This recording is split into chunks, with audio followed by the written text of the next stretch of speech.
Good morning, I'm Barbara, and welcome to Barbara's Bulletin, your trusted source for in-depth analysis and thoughtful discussion of the day's most significant stories. Today we're focusing on a pivotal anniversary that continues to shape geopolitics in the Eastern Mediterranean. It's been 51 years since Turkey's invasion of Cyprus, an event that split the island and has left deep-seated divisions between Greek and Turkish Cypriots. As we mark this anniversary, it's essential to understand the historical context and the ongoing implications for the region.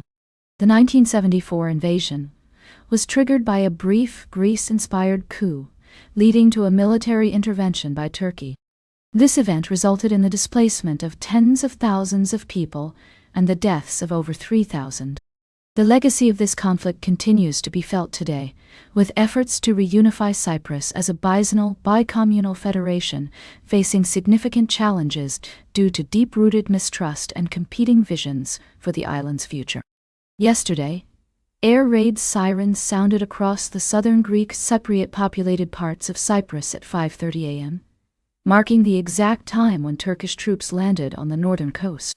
This solemn moment was met with memorial services in the south to commemorate those who lost their lives.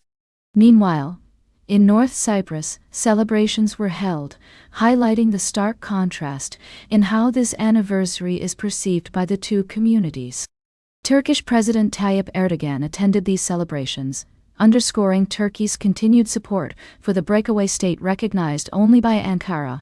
In contrast, Cyprus President Nikos Christodoulides emphasized the importance of remembering the past and honoring those who died, stating that despite efforts to forget, the Greek Cypriots will never yield an inch of land.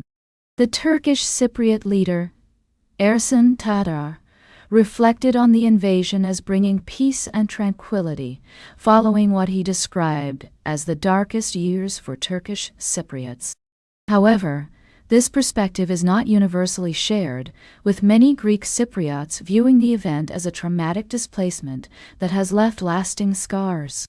The United Nations has been involved in efforts to resolve the conflict, with Secretary General Antonio Guterres noting that discussions on trust-building measures will continue, acknowledging that there is a long road ahead. The simmering conflict between Greece and Turkey over Cyprus complicates Turkey's ambitions to foster closer ties with the European Union, of which both Cyprus and Greece are members. As we explore this complex issue, it's crucial to approach it with sensitivity and an understanding of the multifaceted nature of the conflict. The story of Cyprus serves as a poignant reminder of the challenges of reconciliation and the importance of dialogue in resolving deep-seated conflicts.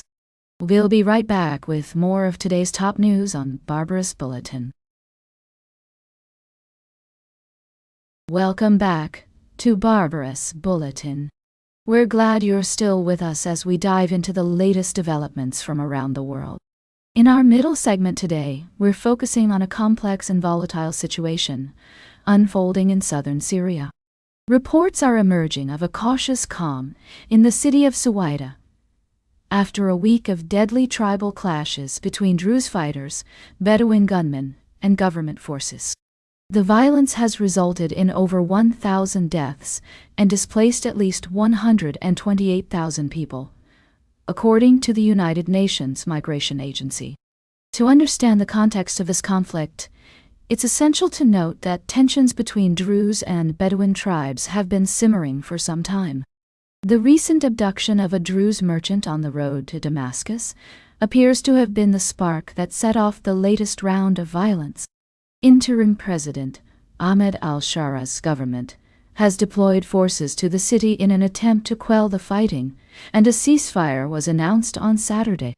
However, it's unclear whether this will hold, as both sides have been accused of atrocities, including members of the security forces and individuals affiliated with the interim government. The humanitarian situation in Suwaida is dire, with reports of a severe shortage of basic medical supplies. Residents are describing the situation as desperate, with one medic stating that no relief or medical assistance had entered the city before Sunday. It's crucial to approach this story with nuance and understanding, recognizing the complex historical and cultural dynamics at play. We must also acknowledge the suffering of innocent civilians caught in the crossfire and emphasize the need for a peaceful resolution to this conflict. As we continue to monitor the situation in Cyprus, we urge all parties involved to prioritize the safety and well-being of civilians and work towards a lasting ceasefire. The international community must also play a role in providing humanitarian aid and supporting efforts to promote peace and stability in the region. Stay tuned for our final story of the day, right here on Barbara's Bulletin. Welcome back to Barbara's Bulletin. As we wrap up today's show, I'd like to bring you a story that's been making waves in international politics. We're looking at the recent election in Japan, where Prime Minister Shigeru Ishiba's ruling coalition is facing a significant defeat in the upper house of parliament. According to exit polls, the Liberal Democratic Party, or LDP, and its junior partner Komeito are likely to fall short of the 50 seats needed to retain control. This would be a major blow to the party, which has been in power for most of Japan's post-war history. The election has been marked by rising discontent over inflation, political scandals, and a surge in anti-immigration sentiment. The LDP has also faced challenges from smaller opposition parties, including the right-wing populist Sansito Party, which is expected to win several seats. Despite the likely defeat, Prime Minister Ishiba has vowed to stay on as party leader, citing the need for stability during critical trade negotiations with the United States. The move has sparked debate about the future of Japan's politics and the potential implications for the country's relationships with its international partners. As we analyze this story, it's essential to consider the complexities of Japan's political landscape and the various factors at play. While some may see the election result as a significant setback for the LDP, others may view it as an opportunity for new voices and perspectives to emerge in Japanese politics. Ultimately, the outcome of this election will have far-reaching consequences for Japan and its place on the global stage.